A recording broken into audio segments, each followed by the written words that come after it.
Alors bonjour, aujourd'hui on va parler des notations en géométrie. Donc c'est le premier chapitre de géométrie. Il faut savoir comment je vais écrire un point, une droite, un segment pour pouvoir les différencier et surtout pour ne pas rater des points dans le test. D'accord? C'est important, il y a des règles, il faut les suivre. Donc, comment on va faire pour représenter un point? Un point, on ne peut pas le dessiner avec un point comme vous faites parce que ce n'est pas précis. Il faut vraiment qu'un point soit juste un point. Et comment on va faire ça pour que ce soit précis? On va faire une croix. On va faire comme ça. Et on va le dessiner avec une lettre en majuscule. Donc ce qui est important dans le point, c'est que la lettre qui représente le point, ça doit être en majuscule. Donc là, au croisement de cette croix, c'est là où se trouve le point avec une lettre majuscule. Important des lettres majuscules. Une droite, par contre, une droite, c'est comme si je mettais beaucoup de points un après l'autre jusqu'à l'infini. Une droite, c'est infini. On n'a pas ni début ni fin. C'est infini complètement. Et comment je vais faire ça? Je vais prendre les règles. Surtout, je prends les règles. Et évidemment, on ne peut pas faire une droite infinie parce qu'on ne finirait jamais. Donc, on met que ça. On ne met pas ni début ni fin. Je ne marque pas un trait pour le début ni un trait pour la fin. Et les droites, on va les dessiner avec des lettres qui sont minuscules. Ça peut être B, ça peut être E, ça peut être A, ça peut être qu'est-ce que tu veux. Mais la lettre doit être en minuscule pour la différencier des points. D'accord? Après, on peut avoir aussi une demi-droite. Une demi-droite, ça va être presque une droite, mais elle ne va pas être complètement infinie. Elle va avoir un début, elle va commencer dans un point, et après, elle ne va jamais finir. C'est pour ça que c'est demi-droite. C'est presque une droite, mais pas tout à fait. Donc, du coup, je fais ma demi-droite, donc du coup, je dois mettre pap ici, dans ce croisement-là, il y a un point. Je peux l'appeler par exemple mon point B.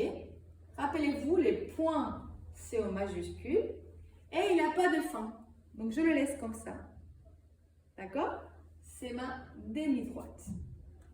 Ici, un segment.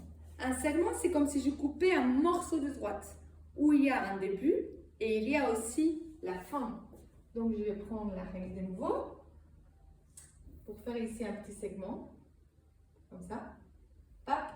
Et j'ai un début et un fin. Je vais mettre ici le point C, c'est où ça commence, et le D, c'est où ça finit. Et je vais les dessiner comme ça. C, D. Le premier point où ça commence en majuscule, rappelez-vous, dernier point où ça finit aussi en majuscule. Ça représente le segment CD. Ok. Un polygone. Un polygone, c'est une figure géométrique qui a des côtés droits et qui se ferme. Donc, par exemple, ça peut être, voilà, 1, 2, 3. S'il y a 3 côtés, c'est quoi? Ça va être un triangle. S'il y a par exemple 1, 2,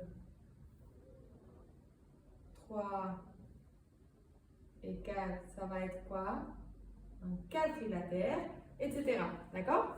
Comment je vais représenter les polygones? Les polygones, c'est un ensemble de points qui sont reliés. Donc, je vais nommer tous les points et je vais les mettre un après l'autre. Par exemple, ça peut s'appeler A, B, C.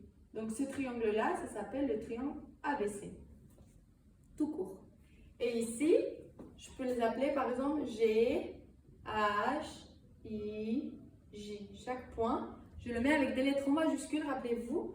Et G, H, I, J, c'est mon quadrilatère. Voilà. Et puis un angle. Comment je dessine un angle? Un angle, pour un angle, j'ai besoin de 3 points. Ou 3 points. Donc je vais commencer. Imaginez, ça c'est le point O. Ça c'est le point P.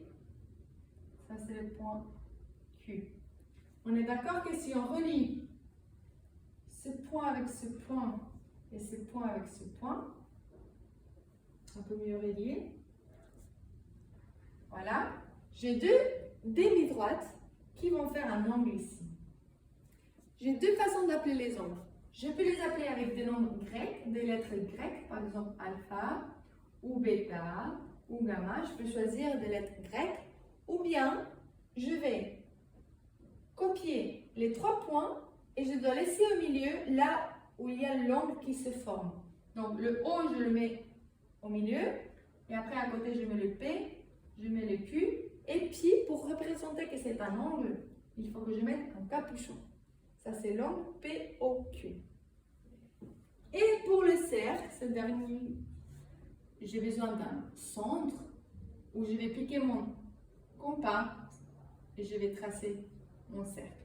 Je vais noter avec une C qui va être aussi minuscule. D'accord? Donc, ce qui est important, c'est que droite et cercle, c'est avec des lettres minuscules et les points, c'est avec des lettres majuscules.